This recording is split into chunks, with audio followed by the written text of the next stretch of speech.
Good morning children.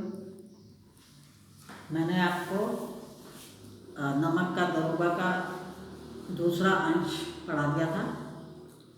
आज आप पढ़ेंगे उसका तीसरा अंश। जब जो दरोगा जी थे उन्होंने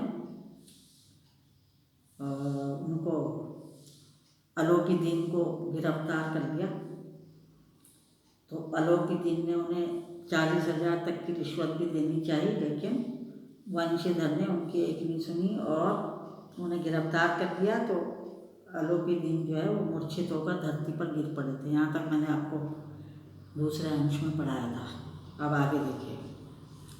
सुबह तक हर जबान पर पंडित जी की गिरफ्तारी का किस्सा था। पंडित जी मतलब अलोपीदीन, पंडित अलोपीदीन की गिरफ्तारी का किस्सा था। सब घटना के बारे में बात कर रहे थे। चारों तरफ उनकी निंदा हो रही थी। निंदा माने बुराई। भ्रष्ट व्यक्ति भी उनकी निंदा कर रहे थे। भ्रष्ट माने जो अपने आचरण से भ्रष्ट हो जाते हैं, अच्छा व्यवहार नहीं करते, अच्छे कार्य नहीं करते हैं, उनको कहते हैं भ्रष्ट। तो वे व्यक्ति भी उनकी बुराई कर रहे थे। अगले दिन अदालत में भीड़ थी। अदालत में सभी पंडित अलोपीदीन के धन के गुलाम थे। जितने भी वहाँ बैठे हुए थे वो सब उनके धन के गुलाम थे। वे उनके पकड़े जाने पर हैरान थे।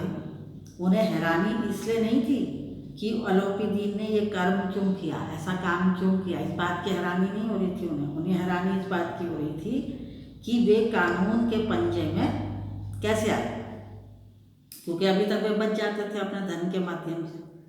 उनकी पैरवी के लिए वकीलों की फौज तैयार की गई जो उनका मुकदमा लड़े। ऐसे कई सारे वकीलों की एक पूरी सेना बुला दी गई। यहाँ पर न्याय के मैदान में धर्म और धन के बीच युद्ध थम गया, क्योंकि अदालत में थे तो न्याय का मैदान है वो, तो वहाँ पर धन और धर्म के बीच में लड़ाई छिड़ गई।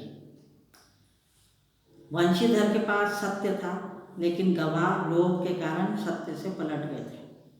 वंशीधर जी, मुंशी वंशीधर जी सत्य बोलते थे और सत्य उनके साथ था, लेकिन गवाह जो थे वे लालच के कारण सत्य से पलट गए। मुंशी जी को न्यायालय में पक्षपात होता दिख रहा था। उन्हें लग रहा था कि सारे जितने भी लोग यहाँ पर बैठे हुए हैं वे सब अलोपीदीन का साथ दे रहे हैं। परिणाम स्वरूप मुकदमा शीघ्र ही खत्म हो गया, समाप्त हो गया।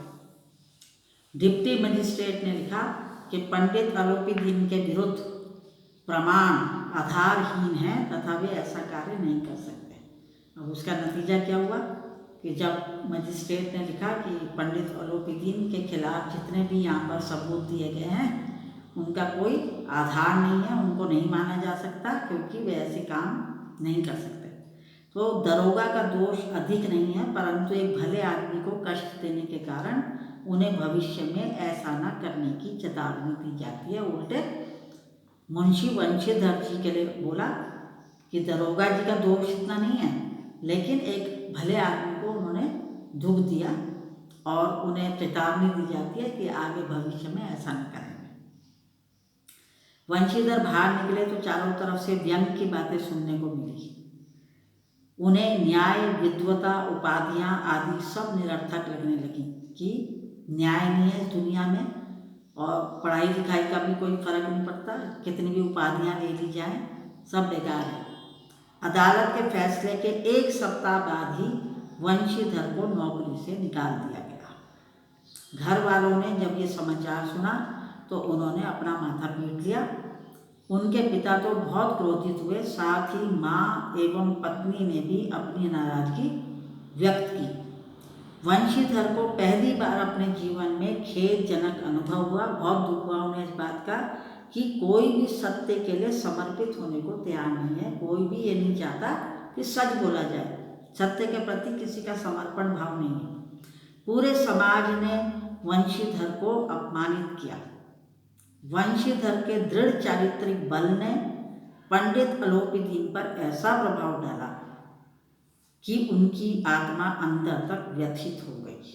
अब कुछ समय बाद जो है वंशीधर के चरित्र को देखते हुए पंडित अलोपीदीन इतने दुखी हुए कि वे अगले ही सप्ताह अपने सजे हुए रथ पर बैठकर वंशीधर के घर पहुंचे। उन्हें आया देखकर वंशीधर के पिता अपनी बदकिस्मती और बेटे की मूर्खता का रोना रोने लगे। अलोपीदीन ने उन्हें चौंकाते हुए कहा, आपका बेटा तो कुल तिलक है, इस वंश का तिलक है वो, आप कैसी बातें कर रहे हैं? ऐसे धर्मपरायण मनुष्यों पर तो सर्वस्व अर्पण किया जा सकता है। इतना धर्म को मानने वाले व्यक्ति हैं ये, और इन पर तो अपना सब कुछ निछावर कर देना चाहिए। और उन्होंने वंशीधर से कहा, अलोपीदीन ने वंशीधर से कहा कि उस दिन आपने मुझे हिरासत में लिया था, मतलब आपने मुझे गिरफ्तार किया था। आज मैं स्वयं आपकी हिरासत में चला आया हूँ। कहने का तात्पर्य क्या है कि आज मैं खुद आपके पास गिरफ्तार होने के लिए चला आया।